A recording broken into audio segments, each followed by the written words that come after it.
O Dia Internacional das Mulheres é o marco do reconhecimento mundial das lutas e reivindicações das mulheres por igualdade. Nesta data, quero resgatar essa história de lutas e fazer uma breve análise de nossos tempos atuais, como forma de prestar as devidas homenagens às mulheres.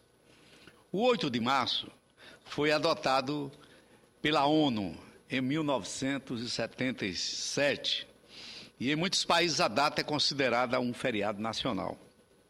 No entanto, as mobilizações de mulheres contra a discriminação e suas reivindicações por um mundo com igualdade tiveram início muitas décadas atrás. É certo que encontramos na história exemplos de mulheres que individualmente marcaram uma época, imprimindo o registro de sua força na realidade e no imaginário das civilizações. Tomemos Cleópatra, a célebre rainha egípcia que agitou o cenário político de Roma no primeiro século antes de Cristo. Joana d'Arc, a camponesa que ajudou a França a vencer a Inglaterra na Guerra dos 100 Anos, no século XV. Elizabeth I da Inglaterra, que reinou no século XVI durante um período de grande prosperidade e lançou as bases para a formação do Império Britânico. Catarina I, a primeira imperatriz da Rússia no século XVIII, que imprimiu um governo modernizante e abriu caminho para uma sucessão de governantes mulheres naquele país. No entanto, é na mobilização coletiva que está a luta das mulheres por reconhecimento e igualdade. Durante a Revolução Francesa, as mulheres de Paris, clamando por liberdade, igualdade e fraternidade, marcharam ao Palácio de Versalhes pelo direito ao voto.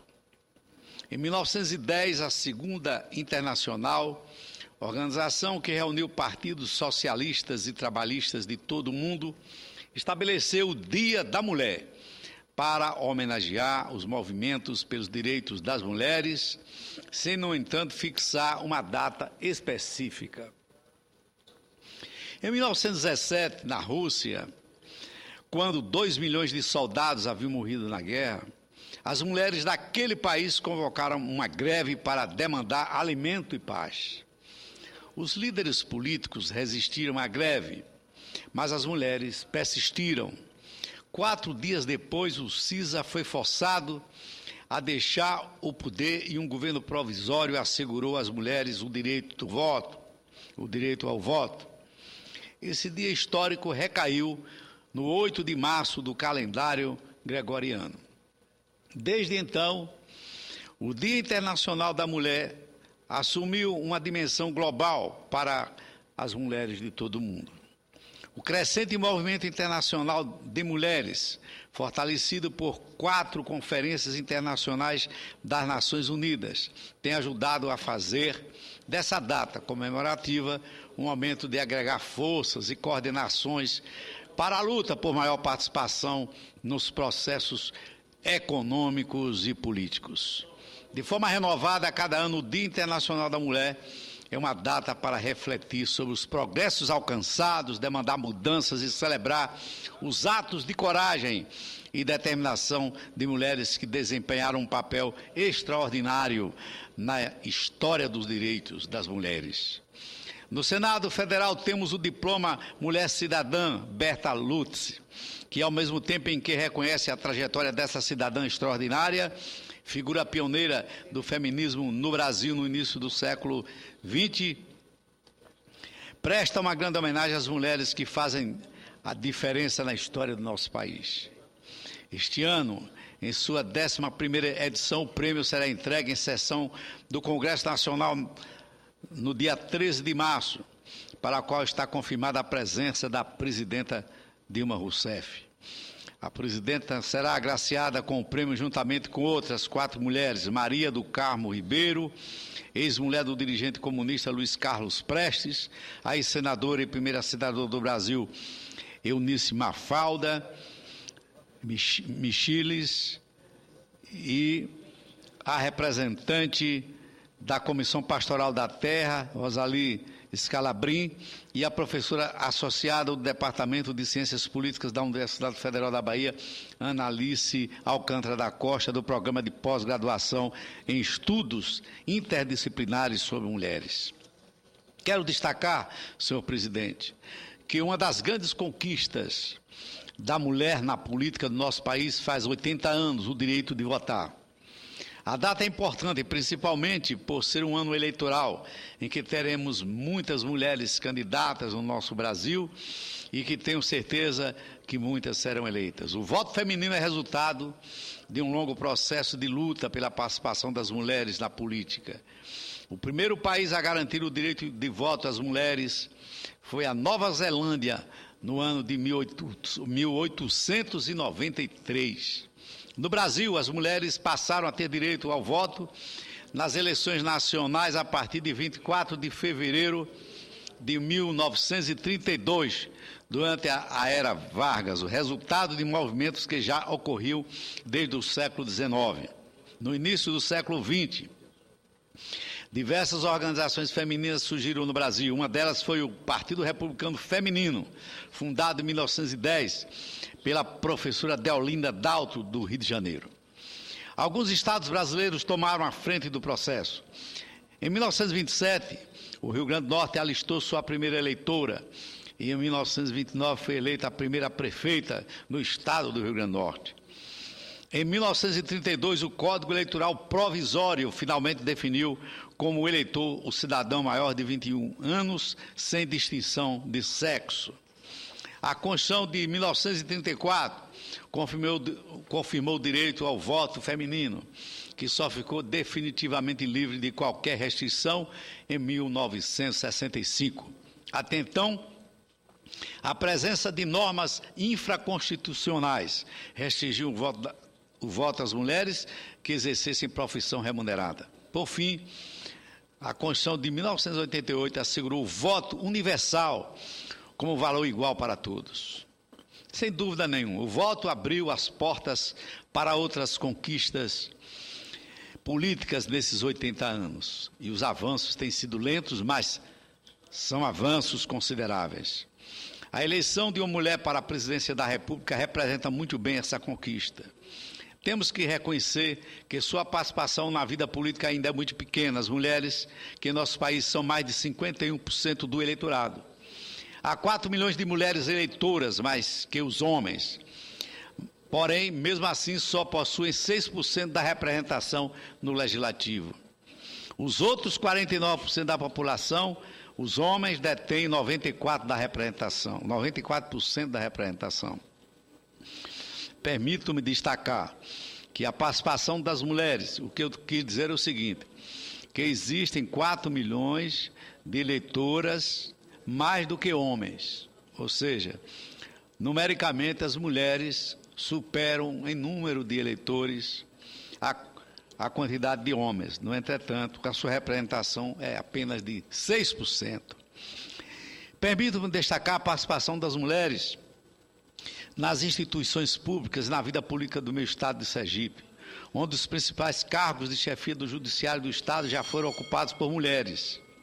Tribunal Regional Eleitoral, Tribunal de Justiça, Tribunal Regional do Trabalho, Tribunal de Contas do Estado, onde por 2 vezes uma mulher preside a Assembleia Legislativa do Estado e onde há o maior número proporcional de prefeitas municipais, 16 prefeitas para 75 municípios do Estado.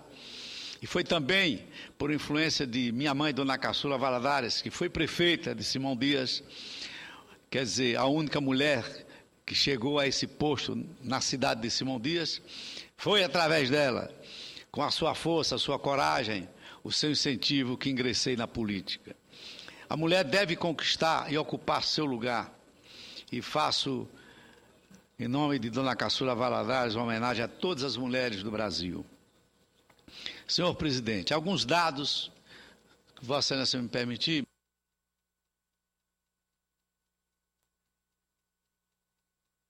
Trícia Galvão selecionou alguns números das principais pesquisas sobre violência doméstica. 6 em cada 10 brasileiros conhecem alguma mulher que foi vítima de violência doméstica. 94% conhecem a Lei Maria da Penha, mas apenas 13% sabem o seu conteúdo. Uma em cada 5 mulheres que consideraram já ter sofrido alguma vez algum tipo de violência de parte de algum homem, conhecido ou desconhecido. A diferença salarial entre homens e mulheres na Europa é de 16%. Já no Brasil, a diferença salarial entre homens e mulheres é de 30%.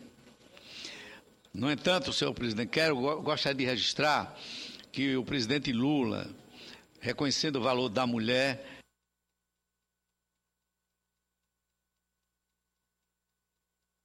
que iniciou um processo que eu considero importante para a discussão e da participação da mulher na vida nacional, dos problemas, das políticas públicas pelo seu fortalecimento.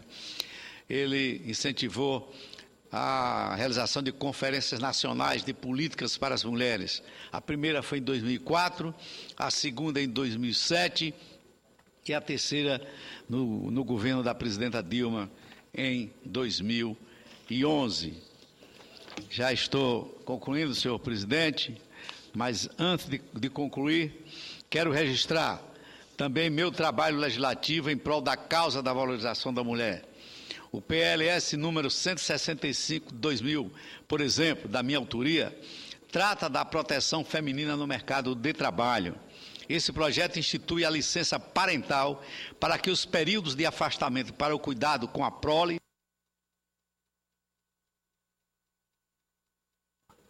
na fase final, senhor presidente. Este projeto institui a licença parental para que os períodos de afastamento para o cuidado com a prole possam ser gozados tanto pelo pai quanto pela mãe. Esse tipo de previsão legal, chamada de licença parental, diminui o custo da mão de obra feminina, porque ameniza a discriminação de gênero no mercado de trabalho. Foi aprovada aqui no Senado e se encontra em tramitação na Câmara dos Deputados. O Dia da Mulher, com eventos em todo o Brasil, são de crucial importância na busca de um mundo melhor, pois elas possibilitam, essas comemorações possibilitam que a mulher tenha plena consciência de seu potencial, dos seus direitos, demonstrando seu grande valor como cidadã, como mãe e como trabalhadora.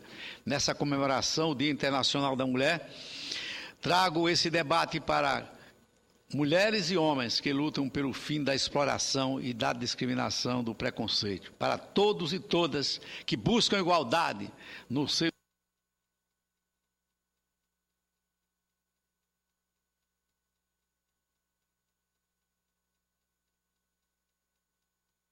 e todas que buscam a igualdade no seio da sociedade. A realidade é que muito já se conquistou, mas ainda falta muito o que se fazer. A luta feminina deve continuar. Parabenizo, portanto, a todas as mulheres lutadoras desse nosso Brasil. Senhor presidente, eu gostaria que esse discurso fosse publicado na íntegra, já que algumas páginas eu tive que pular para dar celeridade ao término do nosso discurso. Obrigado a Vossa Excelência.